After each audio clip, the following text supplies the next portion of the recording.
मेरे प्यारे देशवासियों, मेरा आप सबको प्यार भरा प्रणाम, सलाम, सत श्री अकाल, गुड नून। आज मैं आपके सामने अफ़गानिस्तान की बात करना चाहता हूँ।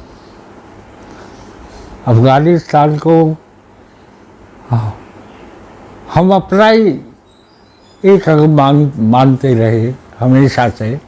उनकी सभ्यता और हमारी सभ्यता, उनकी संस्कृति हमारी संस्कृति एक तरह से साझा रही है। अफ़गानी लोग यहाँ बहुत दिन से आते रहे। मैं जब बहुत छोटा था तो साल भर में एक चक्कर लगाते थे। हम उन्हें हींग वाले पठान बोलते थे और वो आकर बोलते थे, हम तुम्हारा बिरादर भाई। अब काफ़ी दिन हो गए। वो हींग लाते थे, सूखे मेवे लाते थे। माँ इंतज़ार करती थी उनका, और उनकी भाषा इतनी बढ़िया थी, प्रेम प्यार की। आज भी याद आते हैं वो दिन कि वो आते थे और इंतज़ार करती थी माँ। फिर वो कुछ दिन रह के फिर आगे बढ़ जाते थे। उसमें माँ साल भर का हींग और मेवे वगैरह उनसे ले लेती थी। एक बात।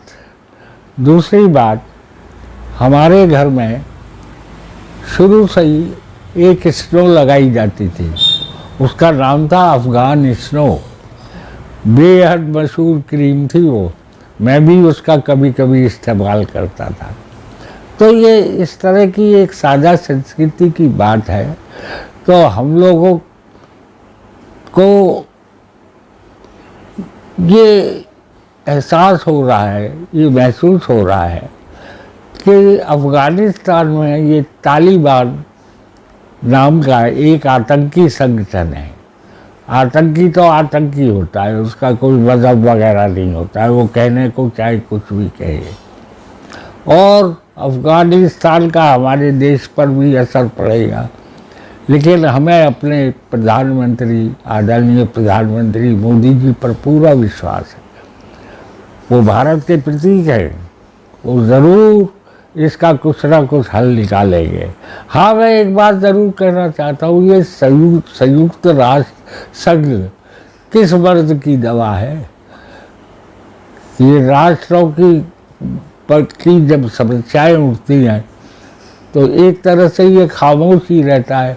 वही 5 बड़े राष्ट्र जिन्हें तथाकथित कहा गया है, वही आज तक है। उन्हीं का वीटो, उन्हीं का वो सब, वो जैसा चाहें वैसे करें। संयुक्त राष्ट्र को इस टाइम जागरूक होना चाहिए और पूरी दुनिया के देशों को एक हो जाना चाहिए कि तालिबान जो अफ़गानिस्तान के चिथड़े कर रहा है, उससे उसे बचाएं।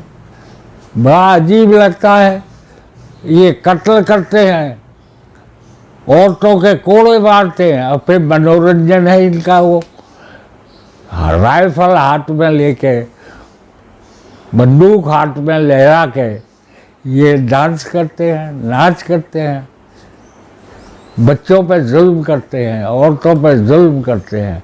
सारी दुनिया पर इस टाइम दिमागी तौर पर असर है, दिली तौर पर असर है। हम लोगों को भी जागरूक रहना चाहिए। वो हमारे भाई बहन हैं। अब ये रोज़ाना आते हैं वहाँ से, उनकी कथाएं सुन सुन के हृदय जो है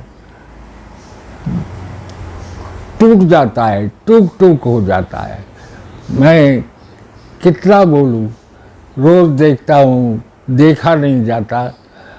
उनमें बच्चियाँ हैं, उनका आज ज़माना कहाँ से कहाँ पहुँच गया है। हम लोग मंगल की बात कर रहे हैं, चांद को तो हम कुछ समझ ही नहीं रहे। अब शुक्र की बात कर रहे हैं। अब आप ये क्या बातें कर रहे हैं कि साहब आप पढ़ाई नहीं करेंगी, आप घर पे रहेंगी, बच्चों पे जुल्म हो रहे हैं। आप लोगों को सबको मिलके इस मामले में आवाज़ उठानी चाहिए। हमारा कर्तव्य है, वो हमारा भाई है और बड़ा प्यारा है। मुझे तो अभी तक याद है कि वो जो बड़े बड़े घर थे या बड़ी बड़ी कंपनियां या बड़े बड़े होटल, उनके गेट पर अफगानी खड़े होते थे, वही गेट कीपर होते थे। और क्योंकि वो वफादार थे, बहुत वफादार, बहादुर कौम,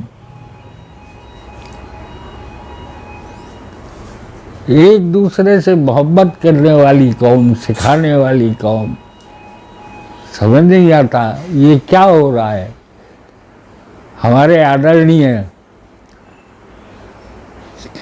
रविन्द्रनाथ टैगोर जी ने तो काबुली वाला एक इतनी बढ़िया कहानी लिखी कि उसे जो है, जब महीनों हो जाते हैं, वो उस बच्ची को देखता है, उसके पेरेंट्स नहीं चाहते हैं उनकी बच्ची उससे मिले, वो उस बच्ची में अपनी बच्ची देखता है और उसके लिए मेवे खिलौने लेके जाता है। उसके पेरेंट्स जो हैं वो उसे स्वीकार नहीं करते हैं।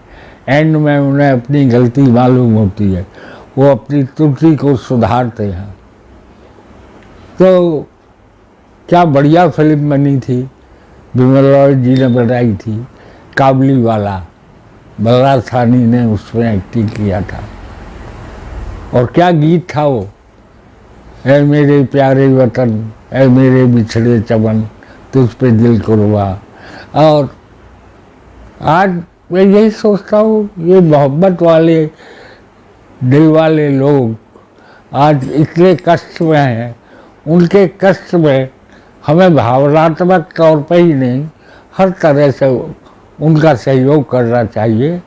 वो बड़े प्यारे लोग हैं।